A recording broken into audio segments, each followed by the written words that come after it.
Que la paix du Seigneur soit avec vous, peuple de l'Éternel, vous tous habitants de la terre et de l'Afrique. Que Dieu vous bénisse. Bien, c'est Wake Up, votre matinale sur Lumière du Monde Télévision, et c'est tous les jours. Nous sommes aujourd'hui mardi et nous parlerons de relations d'aide avec notre invité spécial. Entre-temps, je veux dire bonjour à notre invité qui nous vient tout droit du Togo. C'est le secrétaire général de l'Église des Assemblées de Dieu du Togo, temple local de... Ebenezer. Ebenezer, Voilà. temple Ebenezer. Bonjour papa, Bonjour. Adade Ayi. Bonjour, comment allez-vous? Nous allons très bien papa. Merci. En tout cas, il est pasteur principal de cette communauté et puis il nous rend visite ici à Wake Up. Nous sommes très heureux de le recevoir. Merci. Plus précisément, c'est le quartier de Djidjolé. Djidjolé. On va apprendre beaucoup. Ouezan. Djidjolé, là, ça veut dire il y a la joie, il y a la joie. Ouezan, pasteur. Merci. Yo. Et puis voilà, nous disons encore bonjour à tout le peuple togolais, les Béninois et tous ceux qui sont aux alentours de cette nation. Que Dieu vous bénisse. Amen. Bonjour, docteur Camara. Bonjour, frère Mathis. Nous sommes aujourd'hui mardi, relation d'aide, et docteur Camara nous parlera aujourd'hui d'un sujet assez particulier sur lequel nous reviendrons. Parfaitement. Jean-Jacques Denis. Bonjour. Bonjour. Oui, ça va très bien. Et chez toi? Ça va. Super. Bonjour, pasteur. Bonjour, docteur.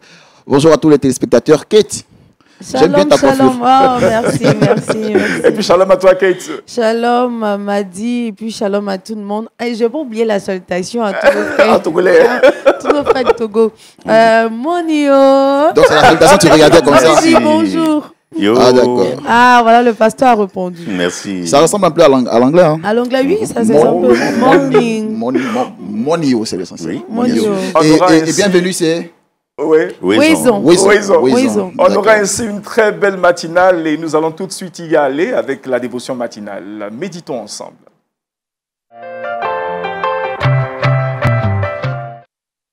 Nous méditons aujourd'hui avec le pasteur Adade Ayi. Nous parlerons du découragement. Pasteur. Merci. Comme c'est bien dit, nous allons parler du découragement. Nous lisons la parole de Dieu dans 1 Roi, le chapitre 19, du premier verset au 4e. Achab rapporta à Jézabel tout ce qu'avait fait Élie et comment il avait tué par l'épée tous les prophètes. Jézabel envoya un messager à Élie pour lui dire que les dieux me traitent dans toute leur rigueur si demain, à cette heure, je ne fais de ta vie ce que tu as fait de la vie de chacun d'eux.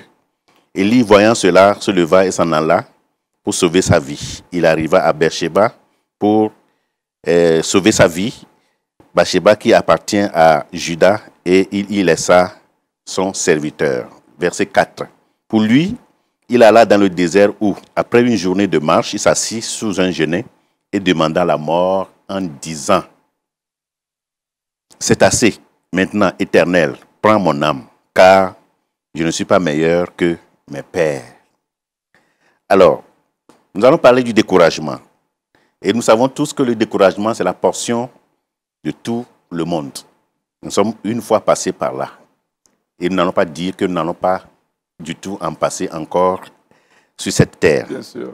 Qui que nous soyons, nous l'avons rencontré et nous le rencontrerons à coup sûr sur notre passage. Même des grands hommes de Dieu ont été victimes du découragement, à savoir Moïse, le prophète Élie, Job, le prophète Jérémie, etc. Je ne sais quel est ton état d'âme à l'heure où nous parlons. Peut-être que tu es abattu, que le découragement t'a déjà abattu totalement. Mais écoute la parole de Dieu. Face au découragement, on peut avoir deux attitudes. Premièrement, une bonne qui nous maintient dans la foi et nous permet d'avancer avec le Seigneur. Deuxièmement, une mauvaise qui nous éloigne de Dieu, qui nous coupe les pieds et nous empêche d'avancer dans la foi authentique.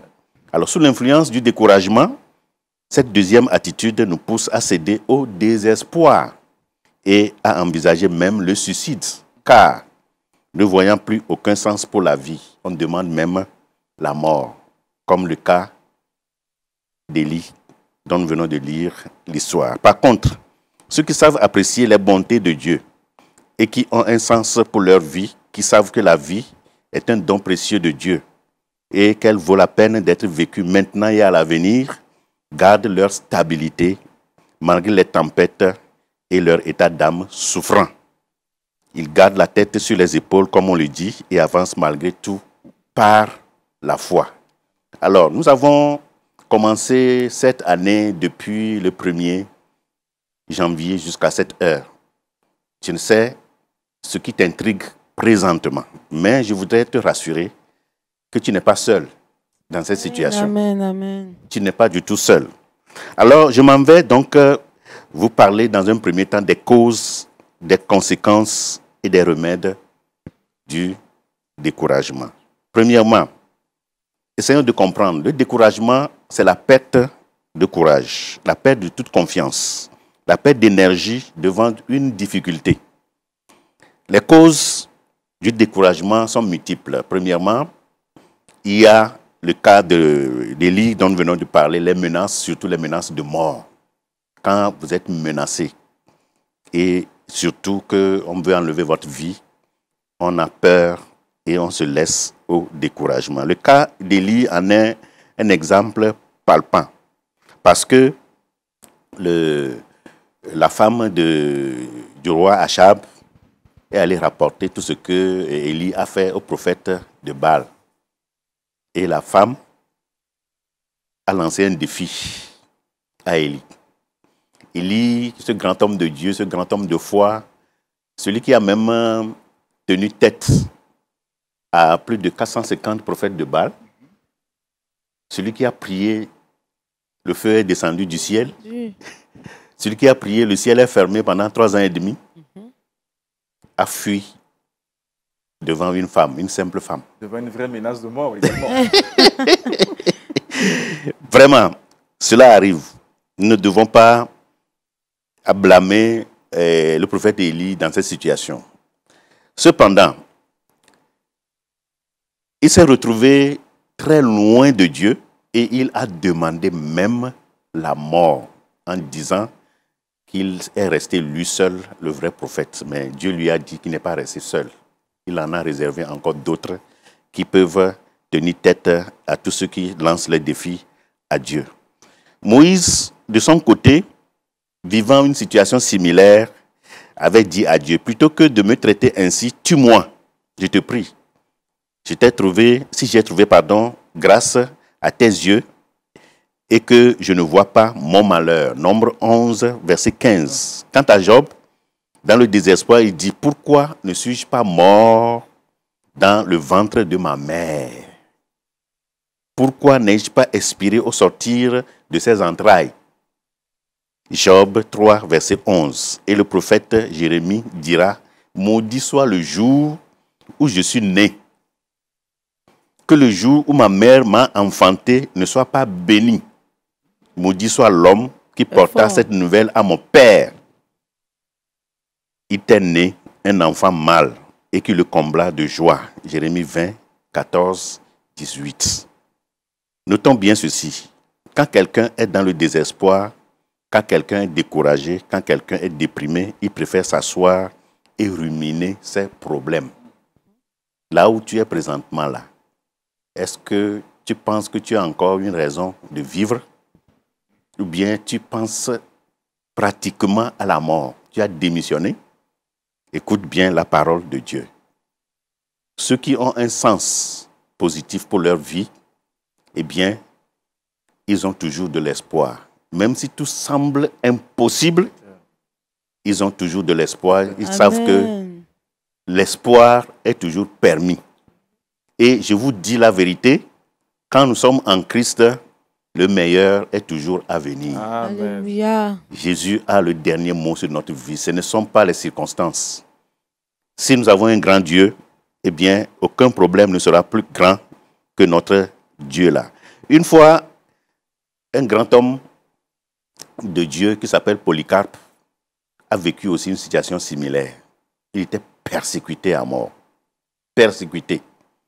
Et comme il refusait d'adorer l'empereur romain, et il exhortait les fidèles à demeurer fidèles à Christ, leur Seigneur. Son courage et sa détermination lui ont coûté la vie. Après avoir servi le Christ pendant 86 ans, il mourut martyr sous le règne d'Antonin le Pieux. Quand le proconsul lui a demandé de renier sa foi et de maudire Christ, Il répondit, il y a 86 ans que je le sers et il ne m'a fait aucun mal. Comment pourrais-je blasphémer mon roi qui m'a sauvé? Sur ces paroles, il fut condamné et brûlé vif. Wow. Il est passé par les flammes.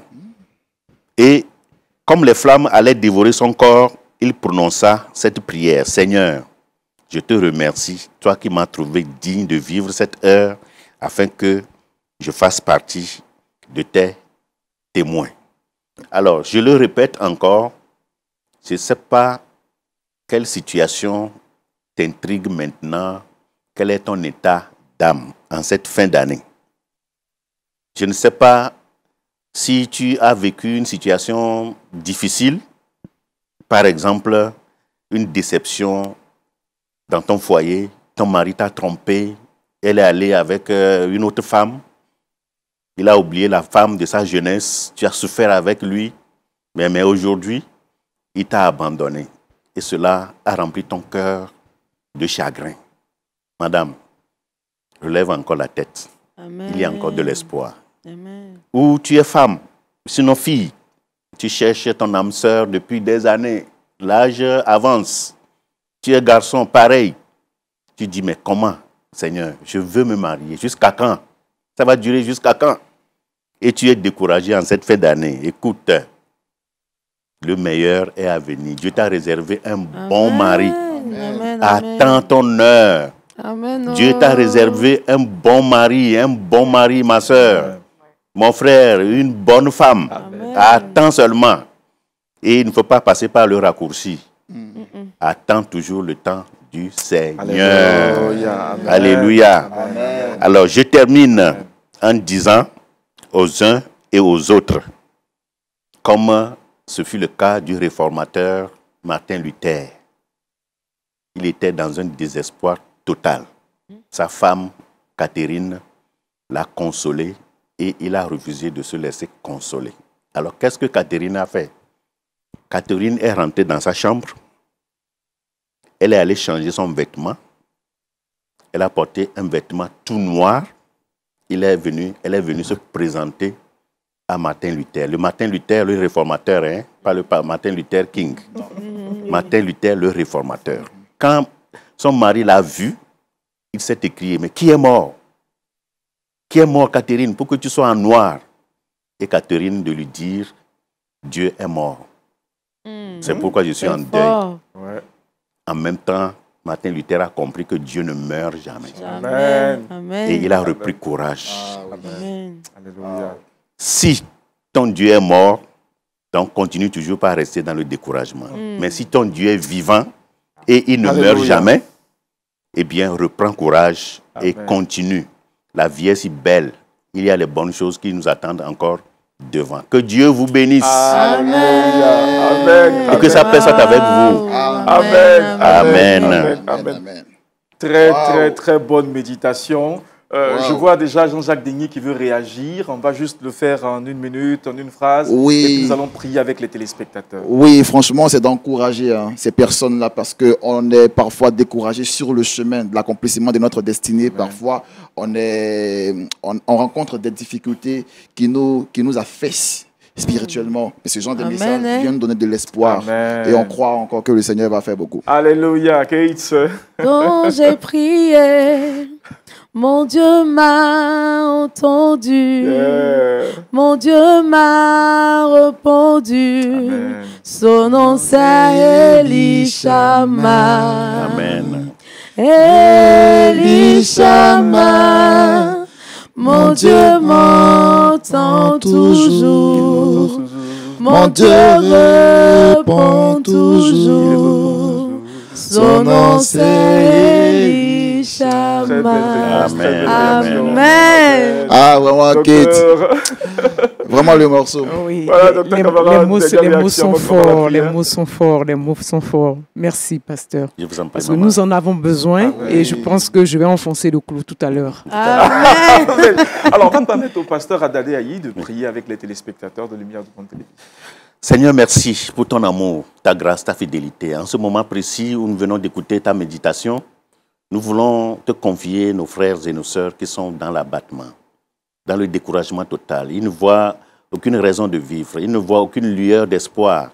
Je prie que tu fasses naître dans leur cœur de l'espoir, de l'espérance. Qu'ils regardent encore auprès de toi. Amen. Une raison de vivre. Et que Dieu, tu changes leur désespoir en espoir. Merci, dans le nom de Jésus-Christ. Tu essuies les larmes de leurs yeux, de manière à ce que Dieu, dans ton amour infini, il puisse continuer toujours par relever la tête. Père, de leur lieu où ils sont en train de pleurer, que les sourires, que la joie remplace ces larmes Amen. Qui sont dans leurs yeux présentement, dans le nom de Jésus-Christ. Qu'ils rentrent en possession des promesses qui sont auprès de toi pour revivre et revivre encore et voir les années qui sont devant nous Amen. Dans l'espoir total. Nous te le demandons, Seigneur. Nous avons prié au nom de Jésus.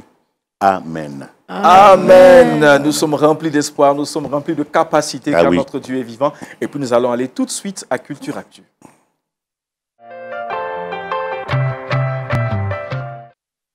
Culture Actu avec Jean-Jacques Dengui, information de taille. Oui. On prend nos marques et puis on te laisse faire. D'accord, c'est bien noté. Alors, Culture Actu, aujourd'hui, on va parler d'applications. Je pense que chacun de nous ici présent a un smartphone quelque part où il a quand même téléchargé une application, mais je parle ici d'une application biblique. Oui. Chacun de nous a forcément une Bible dans son smartphone. Oui, que télécharge. Moi, je l'ai personnellement. Ah, voilà, à travers Play Store. Mais aujourd'hui, je vais parler de YouVersion. YouVersion qui est aussi une application biblique. Ah ouais, mais je l'ai aussi. Oui, une application biblique qui nous offre des traductions de la Bible en plusieurs langues. Ouais. Voilà, donc YouVersion, nous sommes actuellement en fin d'année et cette fin d'année nous permet de faire des bilans, de dresser des bilans. Et selon le bilan de YouVersion, le verset de l'année 2023 est tiré de Ésaïe 41, verset 10. Je vous explique. Alors, YouVersion, dans sa conception, a la possibilité de savoir le verset le plus utilisé. Dans leur algorithme, ils savent très bien quel est le verset le plus utilisé, le verset le plus partagé, qui est mis en signé et qui est surligné même par les utilisateurs. Et le verset qui a été révélé pour 2023, le verset le plus populaire, c'est Ésaïe 41, verset 10. Et le verset dit quoi? Ésaïe 41, verset 10 dit « Ne crains rien, car je suis avec toi. Ne promène pas tes regards inquiets. Car je suis ton Dieu, je te fortifie, je viens à ton secours, je te soutiens de ma droite triomphante. Alléluia. Amen. Ah, franchement dit, l'esprit est un en Christ. Ce matin, parce que ce matin, je parlais en off au pasteur, j'ai dit, mais comment... Je ne savais pas le verset que le pasteur allait parler. Il parlait du découragement. Eh bien, le verset qu'il a utilisé, eh bien, c'est le thème qu'il a utilisé plutôt, c'est le découragement. Et à travers sa méditation, il encourageait les personnes à reprendre espoir. Et oui, ce matin encore, je viens te dire que c'est encore possible. C'est encore possible. Parce que YouVersion, ce même verset de Ésaïe 41, verset 10, a été le verset le plus populaire de 2018, 2020. 2022 et 2023. Ce qui veut dire que des personnes traversent et rencontrent des difficultés. Vous savez, sur l'accomplissement, sur le chemin de l'accomplissement de la destinée et surtout de la promesse, parfois c'est difficile sur le chemin. Tu as envie d'abandonner. Tu as envie d'abandonner. Tu n'as même plus envie de continuer. Et ce genre de verset-là vient t'encourager. Même les grands hommes de Dieu. Oui, les grands hommes de Dieu sont confrontés à ce genre de situations difficiles. Parfois même, tu es perdu. Tu sens que les choses, mais attends, c'est quoi, Seigneur? Où est-ce que je vais? Est-ce que je suis sur le bon chemin? Ben, ces gens de versets viennent encore te rappeler qu'il est avec toi. Amen. Ça fait partie de ta destinée. Ça fait partie du chemin que tu dois parcourir. Et tu vas y arriver. Amen. Ne reste pas, ne dors pas sur tes lauriers face au découragement. Ne baisse pas les bras. Amen. Il faut te lever. Il faut continuer. Amen. Au bout de l'effort se trouve la récompense. Ésaïe 41, verset 10 est le verset le plus partagé sur YouVersion en 2023. Amen. Et ce verset est pour toi aussi. Moi, ce que je comprends, c'est que de plus en plus, les cœurs sont tournés vers le Seigneur. Justement. On recherche un réconfort dans le Seigneur et c'est ce qui est bien. C'est bien que dans des moments difficiles, dans ces moments-là, nous cherchons, nous tournons notre face vers le Seigneur. Et c'est vraiment à encourager. Justement, c'est le message qui est derrière ce bilan qui a été révélé par YouVersion. Plus de personnes cherchent la face de Dieu. Pour ceux qui n'ont pas encore téléchargé YouVersion, je vous le conseille. Allez sur les plateformes de téléchargement. C'est déjà téléchargé par plus de 6 millions d'abonnés qui utilisent cette application pour apprendre la parole de Dieu. Oui, sur Play Store, on a plus de 4 millions d'avis. Pour moi, c'est la première fois que je l'apprends. YouVersion. C'est une bonne nouvelle pour moi. Une bonne nouvelle. Voilà le pasteur. Et pour votre information, alors ne crains pas le verset auquel vous avez fait allusion et des versets pareils. Ceux qui sont des grands étudiants de la Bible disent qu'il y en a 365. Oui, oui, oui, oui. 365. Ça vous dit quelque chose? Pour un verset. Ça veut dire que chaque jour, quand vous vous réveillez là, prenez ne crains point. Ne crains point. Ne crains point. Chaque jour, quand tu te réveilles là, celui d'hier là, il faut oublier. Mais pour aujourd'hui, là, prends pour chaque jour. Il y en a pour tous les jours de l'année. Wow. On a Aristide Amani qui disait toujours, c'est le ne crains pas Céline. Le ne crains pas Céline. Voilà, c'est le médicament frère, pour guérir. salut à toi. Et puis je pense que le docteur Camara ne dira pas le contraire par rapport à ce qui vient d'être dit, l'encouragement. Ne crains pas Céline. Oui, ne crains pas Céline. En tout cas, c'est tellement bien dit. Ah, merci. C'est bien dit. Merci beaucoup, docteur. Merci beaucoup, docteur. Donc, c'est ce qu'on doit retenir de 2023. Ah, ouais. On attend encore 2024 pour faire un autre bilan, pour savoir le verset qui a été le plus utilisé. Certainement. Que l'Éternel soit béni. Wow. Je crois. Parce que 2018, un bon record encore en 2020, et 2022 et 2023, bon, ça veut dire qu'en 2024 encore, on va voir ces 20 versets. J'espère. Et Une bon, chose est certaine, notre Dieu est vivant, il est présent, il agit toujours. Amen. Voilà, tout de suite, sans transition, nous allons aller maintenant à la relation d'aide. Wow.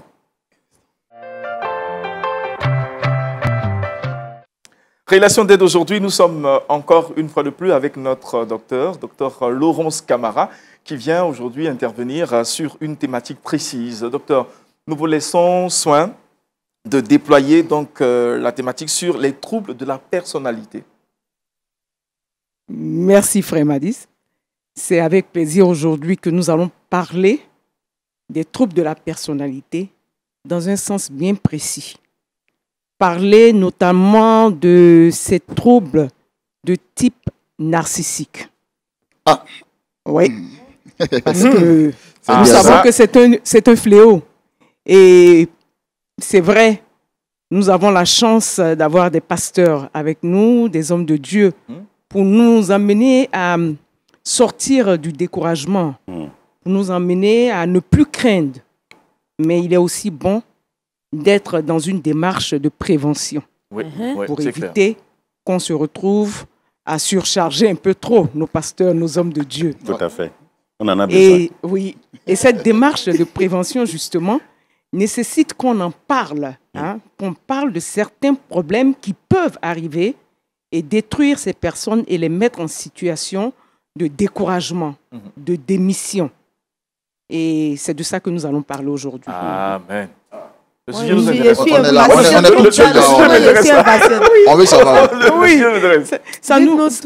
Oui, parce que nous avons tellement de problèmes de couple et nous n'en parlons pas suffisamment. Alors que la dernière fois, nous avons parlé des blessures intérieures. Ces blessures intérieures qui ont impacté la vie de ces enfants-là qui sont devenus des adultes. Donc, ils ont traversé la vie d'enfance, d'adolescence, et ils se retrouvent en tant qu'adultes, entrant dans des foyers, se mettant en couple avec une autre personne, mais sans s'être fait soigner.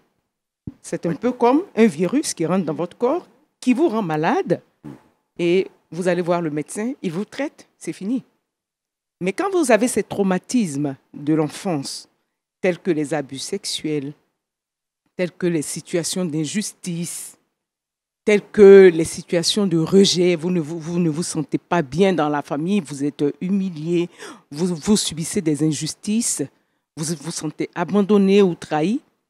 Ces marques, vous ne passez pas par le psychologue. Donc, vous grandissez avec et vous devenez des adultes marqués au fer rouge par ces traumatismes.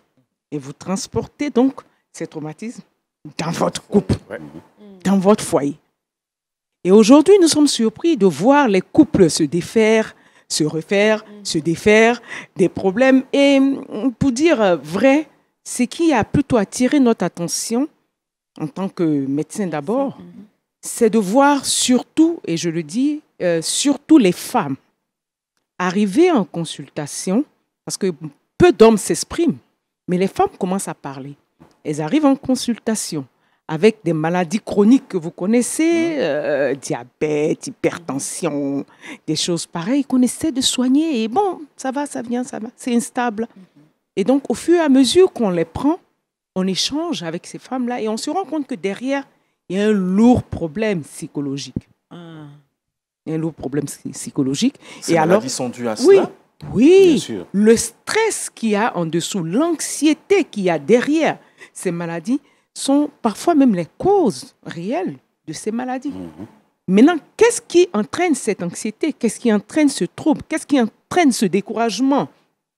Qu'est-ce qui entraîne cette démission, cette démotivation, cette perte de goût de vivre? C'est ce qu'il faut maintenant rechercher. Tout à fait. On a eu la version biblique, on Oui, aura maintenant on a eu la version scientifique. C'est ça. C'est cela que j'écoutais religieusement le pasteur, parce que c'est comme si, également, comme vous, Le Saint-Esprit il avait l'avait lu déjà- dans mon esprit, qu'il faille qu'on parle vraiment de ces problèmes. Alors, un enfant, humilié surtout, sujet à moquerie de façon permanente, qui grandit avec ça, se met dans une position de, on va dire, dans une position, il va porter un masque. Et ce masque-là, c'est le masque généralement du masochiste. Parce qu'il va vouloir se venger un peu. Il a une réaction naturelle de défense. Un peu se venger. Oui, quand j'étais petit, on se moquait de moi, on m'humiliait et tout. Alors, quand je peux prendre une sorte de revanche sur la société. Et voilà comment il va lui-même se regarder autrement. Vous voyez souvent l'image d'un chat qui est dans un miroir, qui se voit lion dans le miroir. C'est un peu ça. Il commence à développer des attitudes de narcissique. Il commence, parce que là, il doit survivre. Et donc, il doit avoir une réponse naturelle à ses frustrations pour qu'il continue de vivre. Et sans s'en rendre compte, il développe des comportements narcissiques, tels que la mégalomanie. Il se voit beau, il se voit plus beau, plus intelligent, plus fort. Et se surestime. Il se surestime. Il surestime son importance, il surestime ses talents, et il grandit avec, et il se marie avec. Donc finalement, il rentre dans le couple et il applique ça dans son couple. Aujourd'hui, vous avez des couples, et je parle souvent des hommes parce que ici en Afrique, c'est plus fréquent de voir un homme narcissique qu'une femme. Oui, c'est plus fréquent. Surtout le pervers narcissique ou la perverse narcissique, c'est l'un ou l'autre. Mais c'est plus fréquent de voir un pervers narcissique parce que les us et coutumes ont plus ou moins éteint cela chez la femme. Mais il y en a quand même des femmes qui détruisent leur homme. À force d'être mégalomane, à force de se sentir supérieur à l'autre, ils éteignent l'autre. Ils écrasent l'autre. Ils veulent contrôler la vie de l'autre. Alors, les spécificités des pervers narcissiques, parce que c'est sur cela que je glisse, c'est-à-dire l'étape où ce n'est plus du narcissisme simple, où on s'admire de façon démesurée, mais l'étape où on se croit tellement bien qu'on détruit l'autre, c'est cette étape qui amène généralement les autres en consultation, qui mettent les autres dans des situations de maladie. Et c'est de ça que je veux parler. Alors, vous avez un conjoint, généralement un homme, qui se sent supérieur, comme je l'ai dit, qui manque d'empathie, c'est-à-dire il ne peut pas se mettre à la place de l'autre. Il ne voit pas les émotions de l'autre parce que lui-même, il est déconnecté de ses émotions. Il n'a pas d'empathie pour l'autre. Oui. Et généralement, ce sont des personnes qui ont besoin d'être admirées. Parce que petits, ils n'ont pas été admirés. On ne leur a pas suffisamment dit qu'ils sont admirés. Bien sûr, il y a l'effet inverse où on lui a tellement dit qu'il est bien que finalement, il exagère. Mais dans la majeure partie des cas, ce sont des personnes qui n'ont pas été admirées et qui ont eu besoin d'être. Donc, il fera tout ce qui est en son pouvoir pour être admiré, Raison pour laquelle vous retrouvez chez ces pervers narcissiques un besoin de séduction illimité. Illimité séduction. Tout son art, sa force, son énergie, c'est comment draguer, séduire, plaire pour qu'on l'admire. Que ce soit en couple, que ce soit en admiration, en amitié. Ils ne vivent que pour être admirés. Donc, ils séduisent sans cesse. Ce sont des personnes qui ont des égos démesurés, qui n'acceptent aucune critique. Tout ce qu'ils font est très bien. Donc, ils doivent être admirés pour ce qu'ils font. Ce sont des personnes qui sont manipulatrices, forcément. Parce que pour être autant admiré, il faut que tout le monde vous regarde, tout le monde, vous devenez le centre d'intérêt. Donc, ce sont des menteurs nés. Ils mentent comme ils respirent. Tout ce qu'ils disent, il n'y a que 20% de vérité. Wow. C'est pour plaire. Oui, parce qu'il faut qu'ils plaisent. Wow. Plaisent à vous et à votre entourage. Donc, vous avez ce genre de personnes qui n'ont pas d'empathie, qui cherchent forcément à séduire et donc finalement qui vous isolent de votre milieu. Ils vont critiquer tous ceux qui sont autour parce qu'ils doivent avoir une emprise sur vous, un contrôle sur votre vie. Donc finalement, ils vous retirent de votre milieu. Ah non, votre ami n'est pas bien, votre parent n'est pas bien, il vous isole. En fait, c'est sa stratégie. Quand il a fini de vous repérer sur les réseaux sociaux, en général, c'est sur les réseaux sociaux. Et moi, pour moi, pasteur, aujourd'hui, les téléphones, les Android, c'est le Satan fait matériel. C'est le vrai satanisme. Oui, et ça, je le dis, parce que ces personnes qui détruisent le plus la vie de ces femmes, en général, passent par les réseaux sociaux. Vous ne les connaissez pas, ils vous repèrent sur les réseaux sociaux. Ils vous draguent sur les réseaux sociaux. Ils vous parlent de leur vie qui est un fake. Qui n'est même pas. Oui, il faut que les femmes écoutent. C'est sur les réseaux sociaux que ça se passe. Il y en a qui arrivent à avoir des multiples relations à travers les réseaux sociaux. Le monde virtuel dans lequel on rentre. Pasteur, c'est devenu un fléau, une mode. Ah oui, je suis attention. Donc, les réseaux sociaux, ils passent à la séduction. Nos limites sont prêts à tout pour vous avoir. Une fois qu'ils vous ont eu, ils vont vous isoler de vos amis, de votre famille pour avoir une meilleure emprise sur votre vie, pour vous maîtriser, vous cadenasser, comme on dit dans notre langage, avant de vous détruire. Et c'est à la phase de destruction que vous vous rendez compte que vous êtes tombé dans un piège. Mais là, il est trop tard. En ce moment, vous avez le médecin, vous avez le pasteur pour vous encourager. Mais mesdames, lorsque vous savez déjà comment ça se passe, vous évitez d'en arriver là. Pour ne pas surcharger, comme on dit, le pasteur et les médecins. Parce que prévenir vaut mieux que guérir. Oui. Nous sommes avisés maintenant. Oui, il faut que les femmes soient avisées. Il y en a, les hommes aussi. Mais c'est surtout les femmes. Attention, mesdames, faites attention aux réseaux sociaux, aux connaissances sur les réseaux sociaux. Les pires connaissances que vous puissiez faire, c'est sur les réseaux sociaux. Alléluia. Merci. Vraiment. Merci beaucoup, docteur. Bien développé. Docteur Kamara. Dans cette période où c'était bon et important que nous ouvrions les yeux sur ces différents aspects que nous ne percevons pas toujours dans le quotidien. Je vois donc la réaction de notre... En fait, j'écoute le docteur et puis il y a beaucoup de choses qui me viennent en tête comme ça.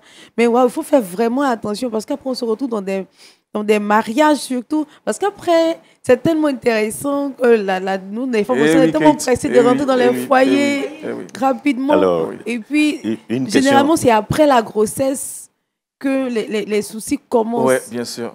Et je crois que le pasteur... Oui, une question me vient à l'esprit pour le docteur. Donc, qu'est-ce qu'elle dit concernant ceux qui font leur choix de partenaires à travers les réseaux sociaux? Maintenir ou bien construire une relation dans du virtuel. Ce n'est pas possible. Et actuellement, c'est ce qui est la mode. Et on est surpris après d'être dans une situation d'arnaque ou bien d'être trompé. Mais vous ne connaissez pas la personne. Il y en a même qui construisent des relations sans connaître chez l'autre. Et demain, nous sommes surpris. Alors que ce sont les pires personnes troublées qui sont sur ces réseaux sociaux, qui se cachent Ouais. derrière les réseaux sociaux, justement, pour détruire la vie de l'autre à travers. Parce que quelqu'un qui est sincère, il va face à face. Il ne se cache pas derrière. Ça. Merci beaucoup. Merci beaucoup, Dr Camara. Et puis nous allons Merci aller beaucoup, docteur. sans autre transition à une autre des rubriques que vous aimez, parce que nous sommes évidemment en période de fête. Il faut savoir comment faire les bons achats. Allons à Trickbox.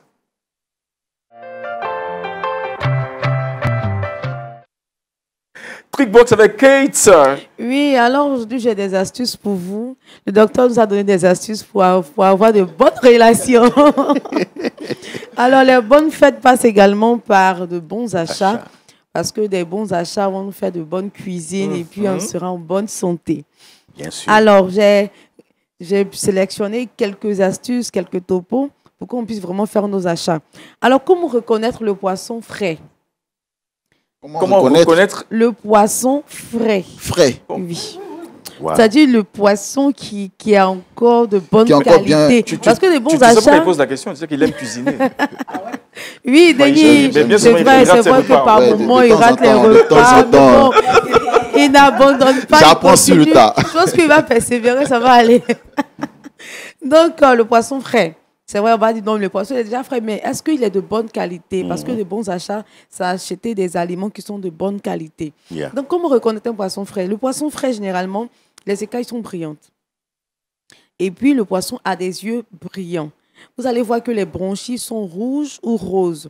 Alors, si vous voyez un poisson frais qui a des bronchies qui sont marrons, qui n'ont pas la couleur rouge ou rosée, vaut mieux faire très attention. Faut éviter. Il faut éviter. Et puis, le poisson frais a encore la chair qui est bien ferme.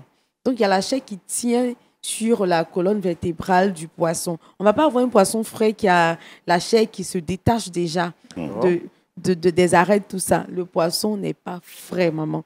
Vous faites très attention. Mais l'astuce, c'est parce que effectivement, nous, on va au marché, on se dit, bon, on va acheter du poisson, on va faire plus que madame n'est pas Voilà, disponible, on s'en soulève va tout. automatiquement faire le marché sans tenir compte de ça. de Pourtant, ça. Donc, vous allez voir que le poisson est encore ferme. Quand on le tient dans la main, il est encore ferme. Mais quand le poisson n'est vraiment pas ferme, il faut faire très attention. Et puis, les mouches. Comme vous voyez, trop de mouches s'attroupent sur un aliment, il faut faire attention. Il faut faire attention. Donc, voilà l'astuce pour le poisson frais. Alors, la viande fraîche. Pour avoir une bonne viande, une viande bien fraîche, il faut regarder également la couleur, la texture. Donc, normalement, une viande fraîche qui est de bonne qualité a cette couleur rouge et elle a encore l'odeur du sang frais. Donc, D'accord. il faut faire attention. Il y a encore l'odeur du Précision sang. de taille. Voilà, du sang frais. Alors, si vous voyez que la viande a viré du rouge peut-être au noir ou au vert, il y a des petites parties qui deviennent vertes, tout ça, il faut éviter d'acheter cette viande-là parce qu'elle n'est pas fraîche. Donc, voici la deuxième astuce. Ensuite, pour la viande toujours, vous allez voir que la viande fraîche, elle est tendre. Quand vous la touchez, elle est encore tendre. C'est vrai qu'il n'est pas, conseillé de toucher les aliments, tout ça, mais il faut faire attention. Il faut ouvrir grandement les yeux. Voilà. ça c'est le sens des femmes maintenant. Voilà. Et bien regarder la couleur, l'odeur, tout ça. Il faut passer tout ça au peigne fin afin d'acheter de bons aliments.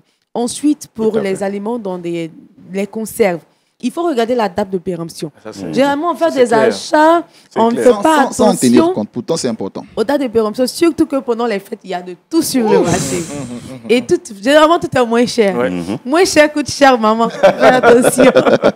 Donc, regardez, même si l'aliment peut-être coûtait, peut-être généralement, il y a le déstockage, donc les gens font des prix bas, tout ça. Mais il faut faire attention à la date de péremption pour les aliments qui sont dans les boîtes de conserve comme le petit pois et autres.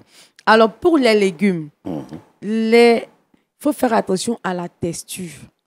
À la texture et également à l'état. Généralement, la tomate, on allez voir une bonne tomate, une tomate fraîche, elle a cette texture brillante-là. Et on a un peu l'impression qu'il y a des gouttes d'eau. Voilà, il faut faire attention à cela. Et puis, le produit est frais. Quand le produit est frais, quand vous le touchez, peut-être quand c'est du haricot, par exemple, maman, bon, donc, c'est comme s'il allait se casser. Il est très frais, donc on fait très attention. Mais quand vous voyez que l'aliment n'est pas ferme, c'est que le produit n'est pas frais. Oui. Donc, faisons très attention afin de cuisiner de bons plats Généralement, quand les légumes sont frais, la sauce même, là, elle est fraîche. Elle a Tout à du fait. goût. Elle a du goût.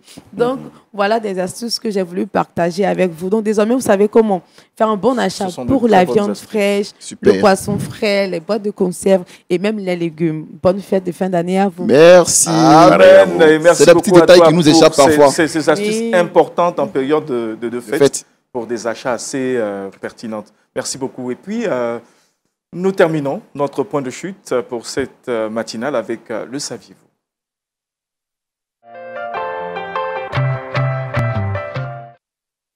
Jean-Jacques, nous touchons aux 5 livres les plus longs de la Bible. Oui, les 5 livres les plus longs de la Bible. Aujourd'hui, dans la rubrique Le savez-vous, je vais vous livrer quelques connaissances qui vont enrichir un peu votre culture connaissance. biblique. Et voilà, la Bible est composée de 66 livres, et nous le savons. Et ces livres ont été écrits par des auteurs qui ont été inspirés par le Saint-Esprit.